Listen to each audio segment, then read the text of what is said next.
So you have to be careful with the larger HOAs in respects to if sometimes a very large HOA will actually have uh, their own maintenance company, their own arrangements, and it's obviously a profit center for them, and they actively kind of work on that. So from an owner's perspective, an owner might think that this is a convenience, and it is. It's all within the same building, and also the maintenance company, the whatever contractor solutions they're using should be familiar with your units, your homes, your buildings. But it doesn't always work out that well. So here in Philadelphia, we have a large HOA gated community called Naval Square.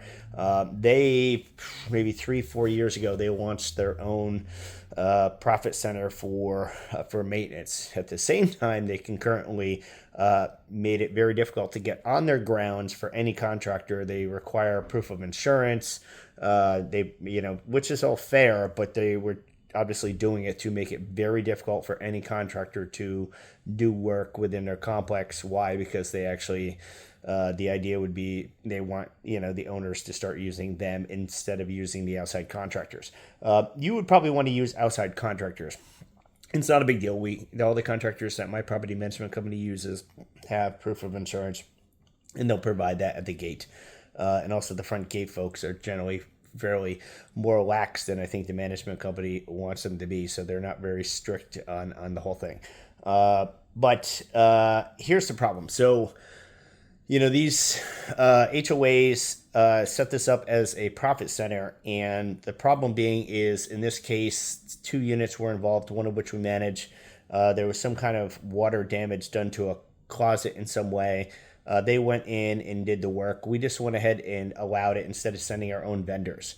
And the problem is we lose control of the situation when that actually happens. So they go in, they fix the 2 units, and then they turn around and they see that the unit I manage has a hot water heater that's past its expiration date. Still working fine, no signs of leaking, no issues whatsoever. But they go ahead and report this to the HOA to try to force and muscle and the poor owner to replacing a hot water heater that is otherwise working just fine. So I'm not saying you shouldn't go into investing in rental properties in an HOA that actually has their own maintenance. That would be in some ways an advantage. It's not a big deal you should always get insurance from contractors. Certainly as a property management company, we do. We vet everybody who we refer to our rental property owners. But you do have to realize that they are going to have some restrictions and they are going to create hurdles that will actually make it difficult doing any work within your own unit. Both you as the owner trying to do work on your unit or you using any outside contractors. And also you might want to be careful using their contractors because they are not always going to be great contractors to begin with. They're just not. You're not going out through the entire city. So in my case, Philadelphia, we're going through the entire city of Philadelphia. And we're picking the absolute best contractor, the one individual contractor that we can find that we've come across that actually has works and works well. And we're going to use that individual. And if that individual gets to a point where they're no longer working well, because sometimes contractors do run into life and work can slide, at that point we have the luxury of just going and using a different contractor solution because we're always trying to use the best contractor solution for the money that we can possibly find. With my property management company, the HOA is not doing that. They're actually employing folks. And if the employee is doing well, or if the employee is not doing well, they're just not going to hire and fire and hire and fire. It's going to be very difficult for them to find somebody who will actually come and work for them. Most contractors want 100% of the money. They don't want to come work for you and give you 50% of the money, and they're actually getting paid a very small amount of money.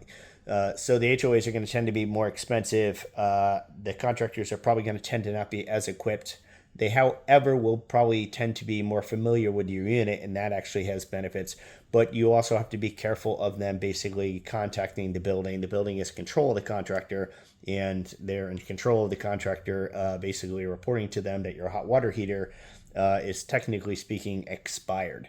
And then you will, of course, be forced to proactively replace a hot water heater that probably has another 2.5 years of life. With hot water heaters, you do want to be careful, absolutely, because they rust from the inside out, but you can see when they're going. And to date, I don't think we've ever have had a hot water heater go substantially. So they just don't all of a sudden rust out, and 40 gallons of water, I've never seen it. 40 gallons of water don't come out and damage everything. They'll typically see some water coming out of it. Basically around maybe a cup or two of water is really the maximum that we've ever seen. Maybe more than a cup or two, to be honest, but really not a substantial amount of water. Nothing more than what a towel or two would handle. And at that point, we were to replace the hot water heater. And it's this hot water heater probably easily has another 2.5 years of life. So just wanted to put that out there. Just a Philadelphia property management company owner, doing my very best to answer your rental property investing questions. As always, happy real estate rental property investing.